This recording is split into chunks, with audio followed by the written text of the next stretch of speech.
पुण्य का फल देने का एक तरीका है। जैसे एक दीपक होता है, पाप भी दे सकते हो, पुण्य भी दे सकते हो, अशुभ कर्म भी दे सकते हो, शुभ कर्म भी दे सकते हो। जैसे एक दीपक जल हुआ है, एक दीपक दूसरे का बुझा हुआ है, तुम दोनों दीपकों की बाती को टच कर दो, वह दीपक कभी नहीं जल सकता था, तुम्हारे दीपक से जला। तो क्या इस दीपक ने कुछ दिया है? नहीं दिया। क्या वह उसके पास जलने की योग्यता थी? नहीं। तो इस दीपक ने उस बाती की योग्यता को जगा दिया, तो अपन कहते हैं उस दीपक ने इसको जला दिया। ऐसे कर्मों में होता है।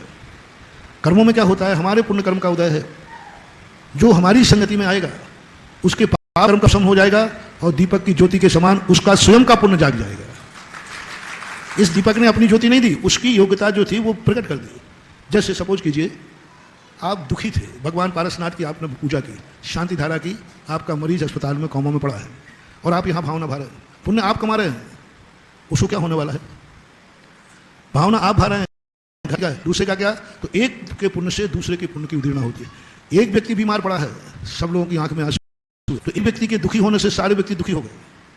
इसने दिया नहीं है, लेकिन इसके दुख से उसके दुख की उदीर्णा हुई, इसके पुण्य से उसके पुण्य की उदीर्णा हुई।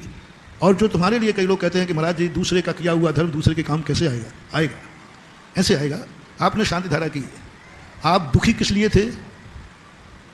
आप दुखी किस लिए थे? कि आपका बेटा अस्पताल में, परिवार का वो कोमा में था, वो बेहोशी में था, XYZ ऑपरेशन चल रहा था। अब आप उसके ऑपरेशन से दुखी हैं और आप भगवान की शांति धारा कर रहे हैं, और शांति धारा कराने वाले को सुख देती है। तुम सुखी कब होगे? जब वो सुखी हो, तो प्रकृति अपने आप उसको सुखी करेगी, क्योंकि तुम्हें सुखी करना है, क्योंकि तुमने पुण्य किया है। अब तुम्हारे लिए सुखी कैसे करे? तुम तो कहते जब वो सुखी हो तो मैं सुखी हूं। तो शांति धारा तुम्हें सुखी करने के लिए उसको जाकर के उदीर्णा कराएगी, बोले भाई तू सुख में हो क्योंकि मेरा भक्त तुम्हारे कारण से दुखी है। तो ये निमित्त निमित्त जो संबंध बनता है, आपका संबंध होना चाहिए। शांति धारा के पढ़ने के बाद मुझे बहुत सैद्धांतिक प्रश्नों के जवाब मिले। एक पेड़ के लिए शांति धारा करा दी, खेत की फसल के लिए शांति धारा करा दी। भक्त कर रहा है किसान, कहे भगवान मेरे खेत में महामारी न लगे, हमारा पेड़ सुरक्षित रहे, हमारा खेत हरा भरा लगे। अरे खेत तो एक इंद्रिय जीव है वो फसल, और इधर शांति धारा कर रहा है। कितना गजब का मोटिवेशन है कि इस किसान शांति धारा कर रहा है फसल के लिए, फसल एक इंद्रिय, पेड़ के लिए। संबंध इतना होना चाहिए, पेड़ से आपका लगाव होना चाहिए। पेड़ यदि नहीं फलेगा तो आपको दुख होगा।